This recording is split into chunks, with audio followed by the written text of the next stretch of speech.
Pues señores, aquí, entre los matracitos que tenemos aquí, el calor que hace, etc.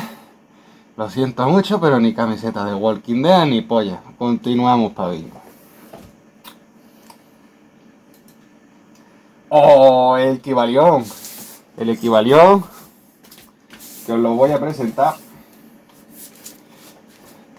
Es un libro que se le atribuye la autoría a Hermes Trismegisto. También tengo ahí una Biblia que la podía haber enseñado cuando he hecho la presentación, pero vámonos a la alquimia pura y dura, ¿ves? Hermes Trismegisto, que es Hermes 3 veces grande, que dicen que fue un, no sé si un profeta, ¿cómo le llama esta gente? Un sacerdote egipcio. Mi teoría es que viene de la Atlántida, eso te lo digo ya. Y nada, vamos a ver qué nos dice el texto. El Kybalión es un documento de 1908, aunque sea de 1908, recoge todo el pensamiento filosófico de años atrás. Así que no por eso tiene que ser un mal libro, ¿vale?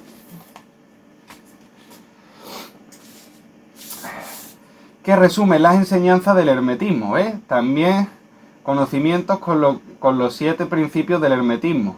Su autoría se le atribuye a un grupo anónimo de personas autodenominados los 3 iniciados, y por su estilo se considera que el autor que así firmó fue William Atkinson.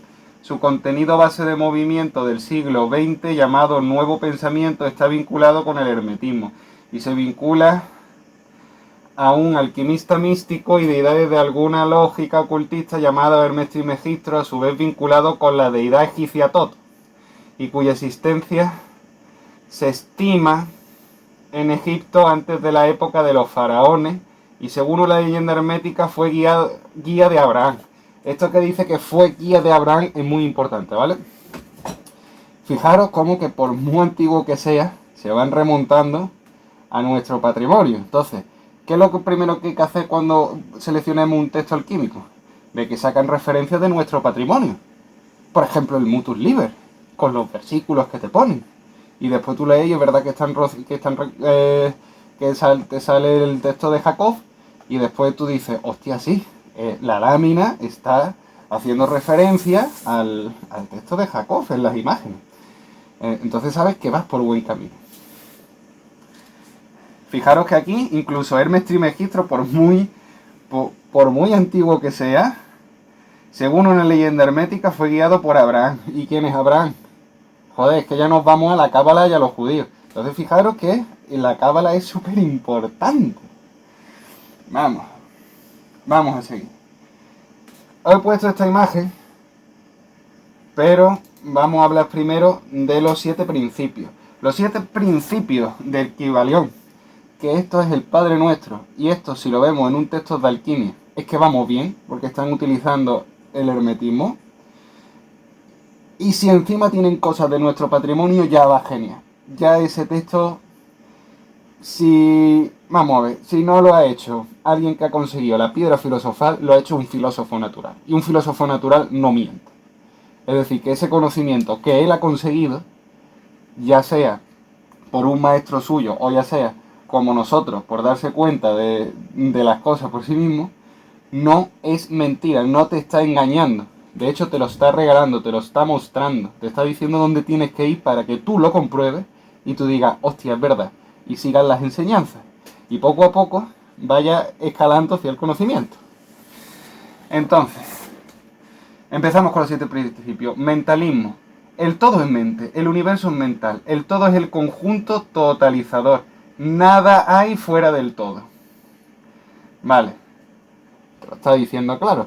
Tenemos, gracias al campo de energía, del campo de Higgs, energía y materia, y la energía se transforma en materia. Ya tenemos la ley de Newton, que no lo dicen, que no sé si era energía al cuadrado es igual a materia. Ya no me acuerdo porque lo que digo es miento, pero vaya, que todo está ahí y toda la explicación está ahí. Entonces, por ejemplo, yo quiero hacer un coche. No tengo ni idea. Me tengo que poner a estudiar, es decir, tengo que, la mente, tengo que pensar, procesar qué herramientas me hacen falta para llevar a cabo un coche. Por tanto, la materia es pensamiento. Y sin pensamiento no puede producirse una materia, tiene que haber un logo, tiene que haber una razón, que es lo que te está diciendo, que todo es mente. Correspondencia. Como es arriba es abajo, como es adentro es afuera. Afirma que este principio se manifiesta en los 3 grandes planos, el físico, mental y el espiritual. Fijaros que esto es Padre, Espíritu Santo, ¿sabes? Te digo, con el calor ya no me sale. La Santísima Trinidad, vaya. Padre, Hijo y Espíritu Santo. Claro, como es arriba es abajo. ¿Por qué? Porque las cosas que pasan arriba, si el Sol hace una descarga de luz por una explosión, te va a llegar abajo. Y si de abajo pasa cualquier historia, llega también arriba. ¿Vale o no? Eso no tiene mucha ciencia. Pero es para que veáis que todo es lo mismo, pero en distintos grados. Vibración. Nada está inmóvil, todo se mueve, todo vibra. Hombre, evidentemente, si no, nunca se hubiera dado el Big Bang. O sea, lo primero que fue el movimiento. Y ya después vino la luz, vino la explosión, la luz, la no sé qué, y ya, pues, vida. Pero el primero es movimiento. Polaridad. Todo es doble. Todo tiene 2 polos, todo es su par de opuestos. Los semejantes y los antagonismos son lo mismo.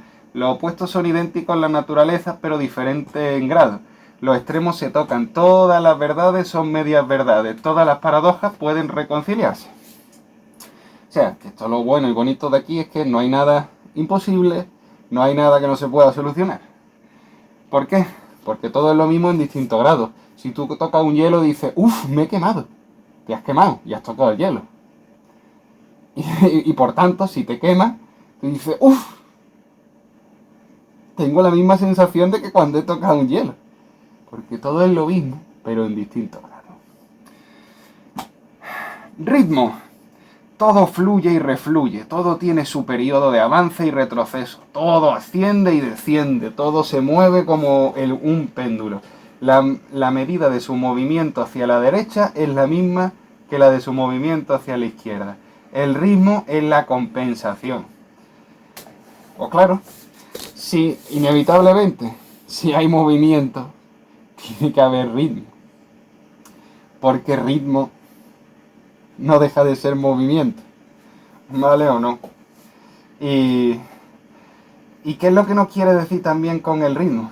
Que hay un movimiento y por tanto todo tiene movimiento, pero esa realidad con movimiento va a intentar acompasarse, que eso es la magnesia de la alquimia, acompasarse a lo que ya hay.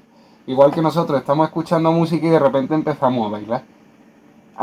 La música ha producido en nosotros un movimiento que es el mismo que el suyo, porque si no bailaríamos otra cosa, y a eso es lo que se refiere. Causa y efecto. Toda causa tiene su efecto, todo efecto tiene su causa, todo sucede de acuerdo a la ley, la suerte o el azar. No es más que el hombre que se la da a la ley no reconocida. Hay muchos planos de casualidad, pero nada escapa a la ley. Evidentemente, dentro hay un azar, porque todo está hecho para que de cierta forma, pero yo puedo beberme ese vaso de agua que tengo enfrente o esperar a que pasen los 10 minutos de vídeo, cortar el vídeo, beber agua y quedo de puta madre. ¿Vale o no? Por lo tanto, ¿es una ley física que voy a beber agua después del vídeo? Sí, pero yo puedo elegir. ¿Vale? Sé que voy a beber agua porque hay unas leyes. Si no hubiera unas leyes, fuera un cabo, a lo mejor el vaso estaba vacío cuando quisiera beber agua. Por lo tanto, hay una lógica, pero que está dentro de un azar. Por lo tanto, pues nada escapa de la ley y tenemos cierta libertad de causa-efecto en la ley. Y por último, género. El género existe por doquier, todo tiene su principio, masculino y femenino. El género se manifiesta en todos los planos, en el plano físico, en la sexualidad. Evidentemente, si hay una polaridad, como hemos dicho, en la que una cosa está en distinto grado de la otra, por lo tanto hay género. Y además hay un punto medio de equilibrio que ni es frío ni es calor. Y a partir de ahí ya podemos controlar las historias y las cosas. Pero eso es importante el género y por eso te hablan en alquimia del hermafrodita. ¿El hermafrodita qué es? Te está anulando el género, no es ni una cosa ni la otra, está en un punto de equilibrio, que es lo que se trata.